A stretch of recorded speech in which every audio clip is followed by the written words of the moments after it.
Hello अनि नमस्ते, स्वागत छ तपाईहरुलाई फेरि पनि हाम्रो च्यानल नेपाल अनलाइन स्कुलमा। हामीले चाहिँ एक्सक्रिटोरी सिस्टम अफ ह्युमन बिङ पढिरहेको थियौँ हैन। लगभग च्याप्टर सकिएको थियो, तर पनि केही कुराहरु छुटपुट भएको खण्डमा चाहिँ म यहाँनिर लिएर आएको छु हैन। सो सुरु गरिहालौँ है त। अब एउटा चाहिँ तपाईलाई हुन्छ नि, यो अब एक्सक्रिटोरी सिस्टमबाट रिलेटेड भन्दा पनि यो टोटल रिनल फ्र्याक्सन भनेको चाहिँ जुन हाम्रो कार्डियक आउटपुट हुन्छ नि, अब हार्टले कति पर्सेन्ट ब्लड चाहिँ किडनीमा सप्लाई गर्छ भनेर सोधिराखेको हुन्छ क्या।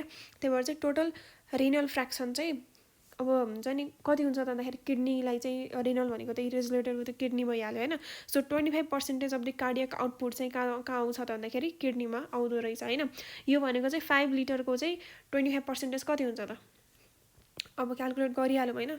25% भनेको 1/4 भयो, अनि 5 लिटर भनेको चाहिँ 5000 मिलिलिटर भयो हैन।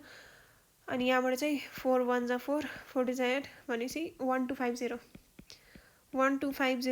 ml चाहिँ ब्लड चाहिँ कहाँ जाँदो रहेछ, किडनीमा जाँदो रहेछ। अब तपाईलाई कहिलेकाहीँ सोध्न सक्छ क्या। अब यो चाहिँ it is related with circulatory system, त्यहाँ पनि पढ्नुपर्छ, यहाँ पनि पढ्दाखेरि चाहिँ अब रिभाइज हुन्छ नि त हैन। सो अनि त्यसपछि चाहिँ 20% अफ द कार्डियक आउटपुट चाहिँ ब्रेनमा जान्छ है। 20% भनेको चाहिँ अब 5000 को 20% चाहिँ ब्रेनमा जान्छ। अनि त्यसपछि चाहिँ लिभरमा चाहिँ फेरि 28% जान्छ, जुन चाहिँ highest fraction of cardiac output हो। यसलाई तपाईले चाहिँ हैन कतै टिपेर राख्नु होला, तपाईलाई पछि इजी हुन्छ। यहाँ पनि लेखिरहेको छ कि कति पर्सेन्टेज ब्लड चाहिँ किडनीमा जान्छ भनेर हैन। त्यसमा चाहिँ 1250 ml चाहिँ किडनीमा गएको छ। यो कुरा चाहिँ एउटा हाम्रो छुट्याएको थियो हैन। त्यसपछि यहाँनिर चाहिँ अब यो हेमाट्युरिया हैन, अनि त्यसपछि पाइयुरिया, अनि त्यसपछि विभिन्न कन्डिसनहरु आउँछ क्या। अब त्यो भनेको चाहिँ के हो, प्रोटिन युरिया हैन, त्यो कुराहरु आउँछ नि। युजुअली चाहिँ हाम्रो युरिनमा चाहिँ के हुँदैन, प्रोटिन चाहिँ अब जाँदैन, किनभने त्यहाँ फिल्टरै हुँदैन कि। प्रोटिन अलि ठुलो हुन्छ, त्यो पल्सहरु चाहिँ सानो सानो हुन्छ, त्यही भएर चाहिँ त्यहाँ इन्टरै गर्न सक्दैन हैन। तर पनि कुनै मेडिकल कन्डिसनमा चाहिँ अब केही प्रब्लम भएर चाहिँ यदि प्रोटिन चाहिँ तपाईको युरिनमा देखिरहेछ भनेदेखि चाहिँ त्यस्तो कन्डिसनलाई चाहिँ के भनिन्छ भन्दाखेरि अब प्रोटिन युरिया भन्छ। अनि प्रोटिनमा पनि हामीले चाहिँ युजुअली चाहिँ एल्बुमिन ग्लोबुलिन भन्ने, अब यिनीहरु चाहिँ प्रोटिन हुन्छ क्या, ब्लडमा हुने जुन ब्लड प्रोटिन्स भयो। यिनी प्रोटिनहरु चाहिँ यदि युरिनमा देखियो भनेदेखि चाहिँ that condition is termed as proteinuria भन्छ है। यदि अल्बुमिन मात्र देखिरहेछ भनेदेखि चाहिँ अल्बुमिन युरिया भन्ने कन्डिसन भन्ने हुन्छ नि, टर्म पनि हुन्छ। त्यसपछि चाहिँ आरबिसी यदि ब्लड देखियो भनेदेखि हैन, यो त अब आरबिसी फिल्टर भयो भन्नु भनेको चाहिँ ब्लड देखिनु हो नि त। त्यो भनेको चाहिँ हेमाट्युरिया भनेर भनिन्छ हैन। पछाडी चाहिँ युरिया आउनु पर्यो कि, युरिनसँग रिलेटेड भइसकेपछि। त्यसपछि यदि चाहिँ डब्ल्युबिसी चाहिँ के भयो भन्दाखेरि त्यहाँ युरिनमा देखियो हैन, त्यो चाहिँ फिल्टर भएर भित्र आयो भनेदेखि चाहिँ फिल्ट्रेट भनेको चाहिँ के हो मैले भनिसकेको छु नि त हैन। यो चाहिँ हाम्रो एउटा छन्नी भयो हैन, छन्नी। अनि त्यसपछि तपाईले चाहिँ अब यहाँबाट त्यो कुराहरु तपाईले अब के छान्ने हो हैन, उ गर्दै हुनुहुन्छ भनेदेखि चाहिँ जुन कुरा चाहिँ यो तल झर्छ नि, तल कन्टेनरमा झर्छ, द्याट इज कल, यसलाई चाहिँ के भनिन्छ भन्दाखेरि फिल्ट्रेट भन्ने हो नि त हैन। त्यही भएर चाहिँ अब त्यो ब्लडबाट चाहिँ यदि डब्ल्युबिसी चाहिँ अब यहाँनिर आइराछ भनेदेखि चाहिँ त्यसलाई, त्यो कन्डिसनलाई चाहिँ पाइयुरिया भन्छ हैन। त्यहाँनिर चाहिँ पस देखिन्छ, पस भनेको चाहिँ ड्यामेज व्हाइट ब्लड सेल्सहरु हुन्छ हैन, त्यो कुरा भयो। अब यो जीएफआर 125 ml पर मिनेट हामीले कुरा गरिसकेका छौं हैन। त्यसैगरी अब यो ग्लुकोज चाहिँ हैन पीसीटीबाट कुन मेकानिजमबाट चाहिँ एब्जर्ब हुन्छ हामीले कुरा गरिसकेका थियौं कि त्यो एक्टिभ ट्रान्सपोर्ट हुन्छ भनेर। त्यसभित्र पनि सेकेन्डरी एक्टिभ ट्रान्सपोर्ट हुन्छ है। सेकेन्डरी एक्टिभ भनेको चाहिँ अब युजुअली ग्लुकोजको ट्रान्सपोर्ट भनेको सोडियमको कारणले गर्दाखेरि हुन्छ क्या। त्यही भएर चाहिँ यहाँनिर चाहिँ डाइरेक्टली ट्रान्सपोर्ट नभएर चाहिँ सोडियमको कारणले गर्दाखेरि भयो नि त। त्यही भएर चाहिँ that is called secondary active transport. अनि त्यसपछि चाहिँ म्याक्सिमम एब्जर्प्सन अफ आयन चाहिँ कहाँनिर हुन्छ भन्दाखेरि पीसीटीमा हुन्छ। अनि म्याक्सिमम एब्जर्प्सन अफ वाटर पनि के हुन्छ, पीसीटीमा नै हुन्छ। हामीले रिभाइज गरेको है यो त। अनि त्यसपछि वाटरको चाहिँ अब रिअब्जर्प्सन भनेको अस्मोसिसको थ्रुबाट हुन्छ। अनि त्यसपछि यो जुन सोडियम छ यो चाहिँ प्राइमरी एक्टिभ ट्रान्सपोर्टबाट हुन्छ। र यहाँ जुन Cl- भनेको क्लोरिन छ नि, यो क्लोराइड भनेको चाहिँ डिफ्युजनबाट हुन्छ है। मैले चाहिँ हिजो आयन्सहरु चाहिँ एक्टिभ ट्रान्सपोर्टबाट हुन्छ भनिरहेको थिएँ हैन तपाईहरुलाई। त्यसमध्ये पनि यहाँनिर चाहिँ क्लोराइड आयन चाहिँ डिफ्युजनको थ्रुबाट पनि जान्छ भनेर चाहिँ याद गर्नु होला। अनि ग्लुकोज भनेको त सेकेन्डरी एक्टिभ ट्रान्सपोर्ट भइहाल्यो। त्यसैगरी चाहिँ जुन यो डीसीटी छ नि, डीसीटीमा चाहिँ के हुन्छ त भन्दाखेरि त्यहाँनिर युजुअली चाहिँ अब ट्युबुलर सिक्रेसन हुन्थ्यो अनि त्यसपछि चाहिँ वाटरको पनि एब्जर्प्सन हुन्थ्यो के, त्यो जुन वाटरको लेभललाई चाहिँ मेन्टेन गर्नको लागि चाहिँ हैन। सो वाटरको चाहिँ रिअब्जर्प्सन गर्नको लागि चाहिँ यहाँनिर चाहिँ युजुअली 2वटा हर्मोनले काम गरिरहेको हुन्छ, तर कहिलेकाहीँ 3वटा हर्मोन पनि भनिरहेको छ हैन। त्यही भएर चाहिँ मेन 2वटा हर्मोन भनेको चाहिँ एउटा त एडीएच हामीले कुरा गरिसकेका थियौँ, एन्टी डायुरेटिक हर्मोन, यसले चाहिँ वाटरको एब्जर्प्सन रिअब्जर्प्सन गराइदिन्छ क्या, वाटर रिअब्जर्भ गराउँछ यसले चाहिँ। त्यसपछि चाहिँ एल्डोस्टेरोन भन्ने हर्मोनले काम गर्छ। एल्डोस्टेरोन भनेको चाहिँ यसले चाहिँ सोडियम स्पेसल्ली मिनरल्सहरूको चाहिँ रिअब्जर्प्सन गराउँछ। So ADH anti diuretic hormone, aldosterone, अनि त्यसपछि यहाँनिर चाहिँ प्याराथाइरोइडको चाहिँ प्याराथर्मोनले चाहिँ के गर्छ त भन्दाखेरि त्यसले चाहिँ ब्लडमा क्याल्सियमको लेभललाई बढाउँछ नि त। भनेपछि रिअब्जर्भ गर्नु भनेको यो ट्युबुलमा आएको कुरालाई चाहिँ ब्लडमा लिएर जानु हो क्या। त्यही भएर चाहिँ ब्लडमा यहाँ यदि क्याल्सियम आएको छ र ब्लडमा कम छ भनेदेखि चाहिँ अब यो ब्लडमा चाहिँ लिएर जान्छ, केले त भन्दाखेरि प्याराथाइरोइड अथवा प्याराथर्मोनले। अनि यो सबै चाहिँ एउटा रेगुलेटेड मेकानिजमभित्र चाहिँ पर्छ है त। सो डीसीटीमा चाहिँ 3वटा हर्मोनले काम गर्छ। युजुअली चाहिँ बुकरमा 2टा लेखिरहेको हुन्छ, एडिएच र एल्डोस्टेरोन हैन, तर यहाँनिर चाहिँ प्याराथाइरोइडले पनि काम गर्छ, यो पनि याद गर्नु पर्यो। त्यस्तो इम्पोर्टेन्ट चाहिँ छैन, तर बुझ्नको लागि चाहिँ हुन्छ। त्यसपछि युजुअली चाहिँ जुन कलेक्टिङ डक्ट छ त्यसले पनि वाटरको रिअब्जर्प्सन गर्छ भनेर त हामीले कुरा गरिसकेका थियौँ हैन। सो यदि चाहिँ वाटर चाहिँ त्यहाँनिर बढी गइरहेको छ भनेदेखि चाहिँ त्यहाँनिर चाहिँ एडिएचले काम गर्छ। अनि एडिएच भनेको चाहिँ एन्टी डायुरेटिक हर्मोन हो, जसले चाहिँ वाटरको रिअब्जर्प्सन गराएर चाहिँ युरिनमा चाहिँ वाटरको भोल्युमलाई घटाइदिने काम गर्ने हो क्या। त्यही भएर चाहिँ एडिएचले मात्र यहाँनिर चाहिँ काम गर्छ। अनि यो चाहिँ फ्याकल्टेटिभ अथवा रेगुलेटेड रिअब्जर्प्सन हुन्छ। फ्याकल्टेटिभ भनेको चाहिँ सहयोगी अथवा अब रेगुलेटेड भनेको चाहिँ अब एउटा मेकानिजमको थ्रुबाट जान्छ भनेको, अब यो त्यस्तो धेरै इम्पोर्टेन्ट छैन। सो हामीले रिअब्जर्प्सनको कुरा पनि गरिसकेका छौँ हैन। त्यसै गरी डायुरेसिस भन्ने कन्डिसन है, यो विभिन्न कन्डिसनलाई पनि जानु हामीले। अब जुन एन्टी डायुरेटिक हर्मोन भनिरहेको छ हैन, तर अल्कोहल कन्ज्युम्सन गरेको मान्छेलाई चाहिँ हैन के हुन्छ त भन्दाखेरि उसलाई फ्रिक्वेन्ट युरिनेसन गर्नुपर्ने कन्डिसन आउँछ। किन आउँछ त भन्दाखेरि अल्कोहल भनेको चाहिँ डायुरेटिक हुन्छ क्या, यो चाहिँ एन्टी डायुरेटिक हर्मोन भयो, अल्कोहल भनेको चाहिँ डायुरेटिक भयो। डायुरेटिकले के गर्छ त भन्दाखेरि युरिनमा वाटरको भोल्युम बढाउँछ, एन्टी डायुरेटिकले चाहिँ युरिनमा चाहिँ वाटर कम होस् भनेर चाहिँ वाटरको रिअब्जर्प्सन गराउँछ। सो एडिएचले चाहिँ रिअब्जर्प्सन वाटर गर्छ हैन, ब्लडमा चाहिँ वाटरलाई लिएर जान्छ भनेको। अनि त्यसपछि यदि चाहिँ डेफिसियन्सी अफ एडिएच भयो भनेदेखि चाहिँ यो हर्मोनको चाहिँ यदि कमी भयो भनेदेखि चाहिँ के हुन्छ, डायुरेसिस भन्ने कन्डिसन आउँछ। डायुरेसिस भन्ने कन्डिसनमा चाहिँ हाम्रो युरिन चाहिँ के हुन्छ, हाइपोटोनिक हुन्छ। हाइपोटोनिक भनेको चाहिँ युरिनमा चाहिँ बढी पानी हुन्छ भनेको हैन। त्यही भएर चाहिँ फ्रिक्वेन्ट छिटो युरिनेसन गर्न जाउँ जस्तो हुन्छ। अनि यो कन्डिसनलाई चाहिँ डायबेटिज इन्सिपिडस भनेर भनिन्छ क्या। डायबेटिज इन्सिपिडसमा पनि इन्सिपिडसको अर्थ भनेको चाहिँ टेस्टलेस हो नि त। सो युरिन चाहिँ टेस्टलेस हुनु मतलब कि त्यहाँनिर चाहिँ सल्ट्सहरू अरूहरू चाहिँ कम हुनु, पानी चाहिँ बढी हुनु भनेर चाहिँ। सो एडिएचको चाहिँ डेफिसियन्सी भयो भनेदेखि चाहिँ के हुन्छ त भन्दाखेरि डायबेटिज इन्सिपिडस हुन्छ। यसलाई पनि याद गर्नुपर्छ, दिस इज अल्सो इम्पोर्टेन्ट है, यो पनि एउटा इम्पोर्टेन्ट टर्म हो। सो यो पनि याद गर्नुपर्छ है। So deficiency of ADH causes diabetes insipidus, यसलाई पनि तपाईँले एउटा पोइन्टमा लेख्नु होला। त्यसपछि चाहिँ डायबेटिज मेलिटस भन्ने हुन्छ। अब डायबेटिज मेलिटस युजुअली हामीले त एउटा इन्सुलिनको कमीले भनेर चाहिँ युजुअली जानिरहेको हुन्छौँ, तर कहिलेकाहीँ चाहिँ यो हर्मोनको कमीले गर्दाखेरि चाहिँ अब डायबेटिज इन्सिपिडस हुन्छ। डायबेटिज मेलिटस भनेको चाहिँ इन्सुलिनको कमीले गर्दाखेरि हुन्छ क्या। सो जुन डायबेटिज मेलिटस छ नि, अनि यो मेलिटस भनेको चाहिँ माल्टोज हो क्या। माल्टोज भनेको त सुगर हो नि त हैन। यदि चाहिँ युरिनमा सुगर देखियो भनेदेखि चाहिँ अब त्यो कन्डिसनलाई ग्लाइकोसियुरिया भन्छ हैन, किनभने ग्लाइको भनेको चाहिँ यो सुगरसँग अथवा कार्बोहाइड्रेटसँग रिलेटेड छ। सो डायबेटिज मेलिटस भनेको चाहिँ एक्चुअलमा त्यो इन्सुलिन कमी भएर हुनेवाला जुन कन्डिसन छ नि, त्यो भनेको चाहिँ मेलिटसवाला। त्यो इन्सुलिनले चाहिँ के गर्छ त भन्दाखेरि ब्लडमा चाहिँ अब ग्लुकोजको लेभल घटाउने हो हैन। यदि इन्सुलिनै कमी भयो भनेदेखि चाहिँ ब्लडमा ग्लुकोजको लेभल बढ्ने भयो। ब्लडमा ग्लुकोजको लेभल बढ्ने भइसकेपछि युरिनमा पनि त्यो हुन्छ नि ग्लुकोज देखिने भयो। अनि त्यसपछि चाहिँ त्यही भएर चाहिँ डायबेटिज मेलिटसवाला कन्डिसन चाहिँ कति बेला आउने भयो त भन्दाखेरि यदि त्यो युरिनमा चाहिँ सुगर देखिरहेछ भनेदेखि चाहिँ द्याट टर्म, अनि त्यसलाई चाहिँ हामीले के भनिन्छ, डायबेटिज मेलिटस भनिन्छ। अनि त्यसपछि ग्लाइकोसियुरिया भनेको पनि तपाईँलाई थाहा हुनुपर्छ। त्यसपछि अल्कोहल इज डायुरेटिक मैले भनिसकेँ है त। एल्कोहल लिएको मान्छेलाई चाहिँ फ्रिक्वेन्ट युरिनेसन हुन थाल्छ, किनभने चाहिँ जुन अल्कोहल छ यसले चाहिँ डायुरेटिकको रूपमा काम गर्छ, मतलब कि युरिनमा चाहिँ वाटरको भोल्युमलाई इन्क्रिज गर्छ।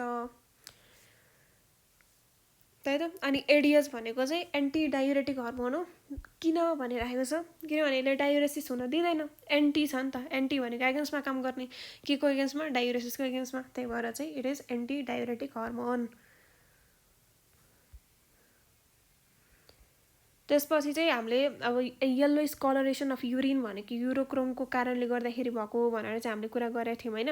त्यसै गरी चाहिँ येल्लोइस कलरेसन अफ स्टुल चाहिँ के को कारणले गर्दाखेरि हुन्छ भन्दाखेरि स्टरको बिलिनोजेन भन्ने पिगमेन्टको कारणले गर्दाखेरि हुन्छ। यो पनि याद गर्नु होला। त्यसपछि foul smelling of the urine ammonia लेखिरहेको छ होइन। हामीले चाहिँ त्यो बुक अनुसार जाँदाखेरि, हाम्रो +2 को बुक अनुसार जाँदाखेरि चाहिँ त्यहाँनिर के लेखेको छ भन्दाखेरि युरिन नोड भनेको छ। यो पनि त्यही अमोनियाकै डेरिभेटिभ हुनसक्छ होइन। तपाईँ चाहिँ अब दुवैलाई नै राइट एन्सर मान्नुहोस् होइन। तर अब हामी +2 को बुक अनुसार जाँदाखेरि चाहिँ युरिन नोडबाट जान्छौँ होइन। अप्सनमा चाहिँ बोथ छ भने बोथ लाउने होइन। अब एउटालाई मात्रै लगाउनु छ भनेदेखि चाहिँ युरिन नोड लाउने, अरू युरिन नोड छैन भनेदेखि चाहिँ अमोनिया लाउने होइन। सो यो आइसोटोनिक, हाइपरटोनिक योहरू चाहिँ हामीले कुरा गरिसकेका थियौँ होइन। पिसिटीमा चाहिँ के हुन्छ, आइसोटोनिक हुन्छ कन्सन्ट्रेसन चाहिँ। अनि त्यसपछि चाहिँ यो डिसेन्डिङ भनेको तल झर्नु, तल हाइपर मान्छे चाहिँ युजली तल झर्छन् भनेर चाहिँ याद गर्ने। हाइपरटोनिक चाहिँ हुन्छ यहाँ चाहिँ होइन। अनि एसेन्डिङ लिम्बवाला चाहिँ हाइपोटोनिक हुन्छ माथि जाँदाखेरि चाहिँ। अनि डिसिटी पनि के हुन्छ, आइसोटोनिक हुन्छ। पिसिटी र डिसिटी एउटै लेभलमा छन्, त्यही भएर चाहिँ आइसोटोनिक भनेको थियो मैले। अनि त्यसपछि कलेक्टिङ डक्ट पनि के हुन्छ, यो पनि तल गएको हुन्छ, त्यही भएर चाहिँ यो पनि के हुन्छ, हाइपरटोनिक हुन्छ, याद गर्ने। अनि त्यसपछि डिसिटीमा चाहिँ एडिएस र एल्डोस्टेरोनले काम गरेको छ। अनि त्यसपछि कलेक्टिङ डक्टमा चाहिँ एडिएसले काम गरेको छ, यो कुरा पनि थियो। यो कुराहरू चाहिँ स्पेसली इन्ट्रान्सको लागि चाहिँ एकदमै हेल्पफुल हुन्छ, त्यही भएर मैले भने है। सो हाइपर मान्छे तल झर्छ, डिसेन्डिङ लिम्ब अफ लुपोफेनले हाइपरटोनिक हुन्छ होइन। अब यो कुराहरू भइहाल्यो। त्यसपछि चाहिँ यहाँनिर जुन एक्सक्रेटरी प्रोडक्ट चाहिँ कसको के हुन्छ, यो पनि हामीले सुरुको लेक्चरमा चाहिँ कुरा गरेका थियौँ होइन। त्यहाँनिर चाहिँ अमिनोटेलिक योवाला चाहिँ हामीले कुरा गरेका थिएनौँ कि। अमोनोटेलिक भनेको चाहिँ के हो भन्दाखेरि अमोनिया एक्सक्रेट गर्ने। अमोनोटेलिकको लागि चाहिँ बडी वाटर चाहिन्छ, त्यही भएर चाहिँ एक्वाटिक एनिमल्सहरूले चाहिँ स्पेसली गर्छ होइन। सो लोवर एक्वाटिक अर्ग्यानिजम, अनि त्यसपछि बोनी फिसेस, अनि त्यसपछि चाहिँ ट्याडपोल अफ फ्रक पनि के हुन्छ भन्दाखेरि अमोनोटेलिक हुन्छ है। फ्रकको बारेमा पनि हामीलाई पढ्नुपर्ने हुन्छ नि त। अनि त्यही भएर चाहिँ ट्याडपोल अफ फ्रक चाहिँ वाटरमा युजली बस्ने भएको कारणले गर्दाखेरि चाहिँ इट इज मोनोटेलिक हुन्छ। तर जुन एडल्ट फ्रक हुन्छ नि त्यो फेरि के हुन्छ, युरियोटेलिक हुन्छ हामी जस्तै। अनि त्यसपछि चाहिँ युरिकोटेलिक पनि मैले भनेको थिएँ कि युरिक एसिड गर्ने। अनि यो चाहिँ बर्ड्स, इन्सेक्ट्स अनि रेप्टाइल्सहरू हुन्छ। त्यसपछि नयाँ भनेको चाहिँ अमिनोटेलिक कहिलेकाहीँ इन्ट्रान्समा सोधिन्छ होइन। अमिनोटेलिक भनेको चाहिँ यिनीहरूको एक्सक्रिटा भनेको चाहिँ यिनीहरूको जुन एक्सक्रिटरी प्रोडक्ट भनेको चाहिँ के हो भन्दाखेरि एमिनो एसिड हुन्छ। एमिनो एसिड हुँदा प्रोटिनको कम्पोनेन्ट भइहाल्यो होइन। अनि यसको चाहिँ 3वटा इक्जाम्पल छ। एस्ट्रियस भनेको चाहिँ युजली स्टारफिस होला सायद होइन। सो एस्ट्रियस, लिम्निया र युनियो छ। युनियो भनेको चाहिँ मोलस्काभित्र पर्छ होइन।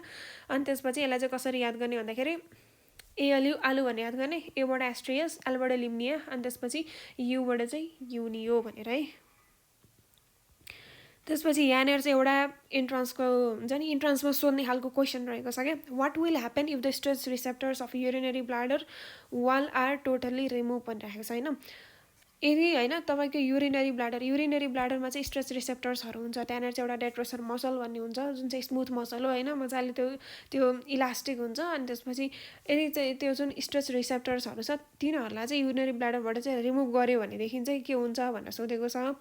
देयर विल बी नो मिक्चुरेसन भनेको छ। द्याट मिन्स त्यहाँनिर चाहिँ युरिनेसनै हुँदैन। युरिन त्यो कलेक्सनै अब प्रपरली हुनै पाउँदैन नि, स्ट्रेस रिसेप्टर चाहिँ छैन, युरिनरी ब्लाडर स्ट्रेचै हुन सक्दैन भनेपछि त देयर विल बी नो मिक्चुरेसन। यो चाहिँ तपाईँलाई एमसिक्यूमा सोध्ने क्वेसन हो।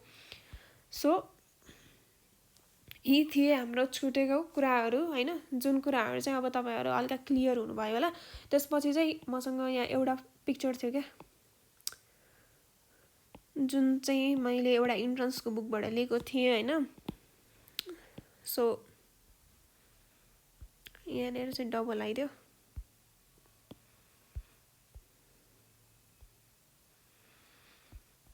यो चाहिँ हुन्छ नि अब तपाईँले यसो देखेर चाहिँ के कुरा एब्जर्भ हुन्छ भनेर चाहिँ थाहा पाउनु छ भनेदेखि चाहिँ ठ्याक्क नेमफ्रोनमा चाहिँ के कुरा एब्जर्भ हुन्छ भनेर चाहिँ ठ्याक्क लेखेको छ क्या त्यो भनेको चाहिँ यो जुन पिसिटी छ पिसिटीमा चाहिँ बाइकार्बोनेट हुन्छ NaCl भनेको सल्ट हुन्छ वाटर हुन्छ अनि त्यसपछि न्युट्रिएन्ट भनेको अब यहाँनिर चाहिँ भाइटामिन्स हर्मोन्स विभिन्न कुराहरू हुन्छ इभन अमोनियाहरू पनि देखाइरहेको छ K+H+ पनि देखाइरहेको छ हल्का फुल्का तिनीहरू पनि हुन्छ होइन त्यसपछि यो जुन डिसेन्डिङ लिम्ब अफ लुबोफेनले यसमा चाहिँ एक्वापोरिन्स भनेको चाहिँ त्यो वाटरको च्यानल हुन्छ वाटरको च्यानल भएको कारणले गर्दाखेरि चाहिँ वाटर चाहिँ यता निस्केर जान्छ वाटरको चाहिँ रिअब्जर्सन हुन्छ भनेदेखि चाहिँ यो जुन असेन्डिङ लिम्ब अफ लुबोफेनले छ यहाँनिर चाहिँ त्यो आयन्सको च्यानल हुन्छ अनि त्यसपछि एक्टिभ ट्रान्सपोर्टको थ्रुबाट चाहिँ यो आयन्सहरूलाई चाहिँ रिअब्जर्सन हुन्छ अनि त्यही भएर चाहिँ यो डिसेन्डिङवाला हाइपरटोनिक हुन्छ किनभने वाटर सबै निस्केर जान्छ योवाला चाहिँ फेरि हाइपोटोनिक हुन्छ किनभने सल्ट सबै निस्केर जान्छ यो कुरा भयो होइन अनि त्यसपछि चाहिँ यो जुन डिस्टल कन्भोल्युटेड ट्युबुल भनेको डिसिटीमा चाहिँ युजुअली चाहिँ के हुन्छ भन्दाखेरि यो NaCl भनेको सल्टहरू अनि त्यसपछि वाटर अनि अलिकति K+ आयन H+ आयन यिनीहरू चाहिँ